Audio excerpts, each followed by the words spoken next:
నేను మీ హేమమాలిని. మరి ఈ రోజు హిట్టాఫట్టాలో హత్య మూవీ చూడడం అయితే జరిగింది. ఆ మూవీ ఎలా ఉంది, అసలు ఈ మూవీ ఎవరిని రిప్రజెంట్ చేస్తుంది ఏంటి, అవన్నీ కూడా ఇప్పుడు తెలుసుకుందాం.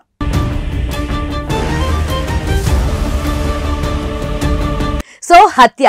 సో ఈ సినిమా టీజర్ ట్రైలర్స్ వచ్చిన కాడి నుంచి అందరిలోనూ మిగులుతున్న ఒకే ఒక్క క్వశ్చన్ ఏంటంటే, ఇది వివేకానంద రెడ్డి హత్య కేసుకి సంబంధించినటువంటి ఆ సీక్వెన్స్ని, ఆ సీన్ని తీసుకుని వీళ్ళు హత్య అనే ఒక సినిమాతోటి వచ్చారు అని చెప్పి అనుకోవడం జరిగింది. ఇదే విషయాన్ని డైరెక్టర్ శ్రీవిద్యను కూడా అడగడం జరిగింది. సో ఆవిడ కూడా యాక్సెప్ట్ చేయడం మనం చూస్తూ ఉన్నాము. సో హత్య కేసులో సీఎం కిరణ్ రెడ్డి కీలక నిర్ణయం తీసుకున్నారు.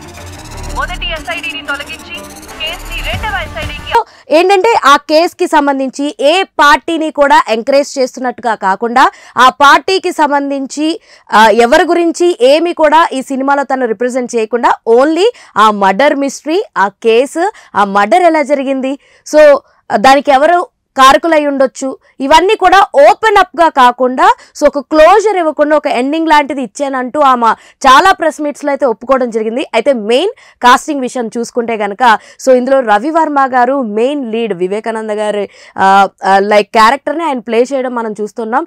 అండ్ ఇందులో సలీమా కింద పూజా రామచంద్రన్ గారు మనకు కనిపించారు. అండ్ సుధారావు పోలీస్ ఆఫీసర్ కింద ధన్య బాలకృష్ణన్ మనకు కనిపించారు అనమాట.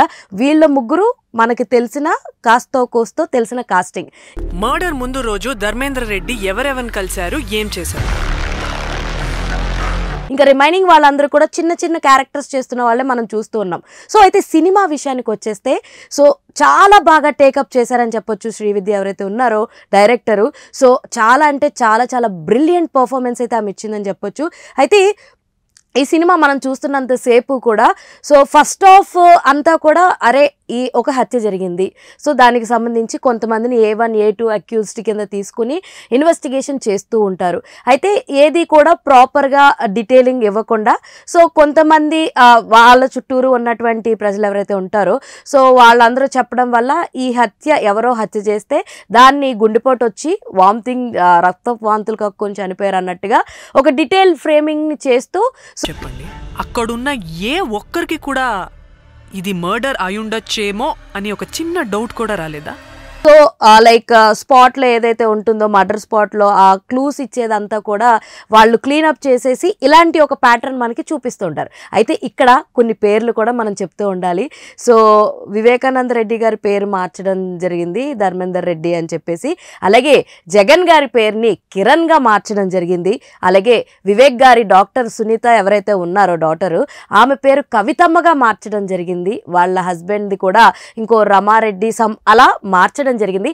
బట్ సినిమా స్టార్టింగ్ లో మాత్రం ఒక క్లియర్ గా డైరెక్టర్ ఏం చేసిందంటే ఒక క్లియర్ నోట్, ఇది ఎవరిని ఉద్దేశించింది కాదు, ఎవరి దగ్గర ఎవరిని రిప్రజెంట్ చేసింది కాదు, ఎవరిని నేరస్తులుగా నిలబెట్టారు. మరి ఆ లెటర్ దాయమని చెప్పిన ఏంటి మేడం, ఎవరికి సంబంధం లేదు, కేవలం కల్పితంగా ఫిక్షనల్ గా మేము తీసుకున్నాము.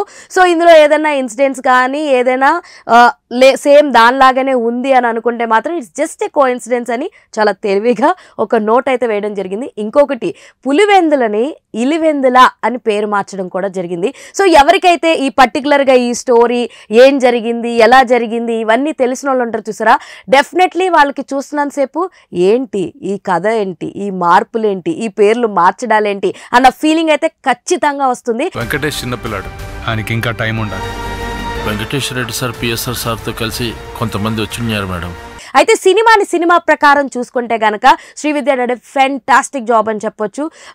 ముఖ్యంగా సెకండ్ హాఫ్లో ఆ మర్డర్ని చూపించే విధానం, లాస్ట్ క్లైమాక్స్లో 15 minutes ఆ మర్డర్ ఎలా జరిగింది, ఎలా చేశారు, ఎలా చంపారు అని చూపించే విధానంలో మాత్రం డైరెక్టర్ నిజంగానే డన్ ఎ ఫెంటాస్టిక్ జాబ్ అని చెప్పొచ్చు. ప్రతి ఒక్కరు వాళ్ళ క్యారెక్టర్కి తగ్గ జస్టిఫికేషన్ అయితే చేశారు. యాజ్ ఎ పోలీస్ ఆఫీసర్గా Dhanya did a fantastic job. And as a ప్రేయసిగా అని చెప్పొచ్చు, సెకండ్ వైఫ్ గాని చెప్పొచ్చు, సలీమా క్యారెక్టర్లో ప్లే చేసిన పూజా రామచంద్రన్ కూడా అద్భుతంగా నటించారని చెప్పొచ్చు.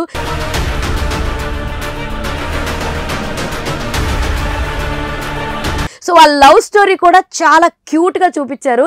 అంటే బయట సమాజంలో తప్పు అయినప్పటికీ కూడా సినిమా వరంగా చూపిస్తూ సినిమాటిక్ లిబర్టీ తీసుకుంటూ, అంటే ఎక్కడ కూడా ఇబ్బెట్టు లేకుండా అరే బాగుంది కదా అనే ఒక ఒక ఇంపాక్ట్ని అయితే క్రియేట్ చేశారని చెప్పొచ్చు. అండ్ ఫైనల్గా ఇందులో కంక్లూజన్ అయితే లైక్ జగన్ గారు మంచోళ్ళు, డాటరు అల్లుడే ఇదంతా చేశారు అన్నటువంటి కంక్లూజన్ అయితే మనం చూస్తాము. సో ఇది ఎవరికి ఎలా ఉంది అంటే డెఫినెట్గా హిస్టరీస్కి సంబంధించి ఏదైనా ఒక బిగ్ షార్ట్ హిస్టరీ అయితే ఎవరికైనా ఇంట్రెస్ట్ అనిపిస్తుంది, వెళ్ళి చూడాలి ఏంటి అని క్లియర్గా తెలుసుకోవాలని అనుకుంటూ ఉంటారు. సో అలాగా Vivekananda Reddy is a very big shot. So ఆయన కేసు చాలా ఇంట్రెస్టింగ్ ఎలిమెంట్స్ అయితే ఇందులో పెట్టి చూపించడం జరిగింది. So is the big question. So విజువలైజ్గా అయితే చాలా చాలా బాగుంది. సో ఎవరైనా సరే అసలు ఏమై ఉంటుంది, అసలు ఈమె చెప్పింది నిజమా అబద్ధమా, నిజంగానే ఫిక్షనల్గా చేసిందా ఏంటి అని తెలుసుకోవాలనుకుంటే మాత్రం go and watch in your nearest theatres హత్య మూవీ. నిజంగా one time watchable, second half చాలా చాలా బాగా నచ్చింది నాకైతే. సో మీరు కూడా ఈ వీకెండ్ ఏదైనా సినిమా చూడాలి అనుకుంటే మాత్రం go and watch in your nearest theatres హత్య. ఇలాంటి ఇంట్రెస్టింగ్ అండ్ మోర్ వీడియోస్ కోసం please do follow Pura Local. Until then, keep watching Pura Local. This is your Hema Malini signing off. Bye-bye.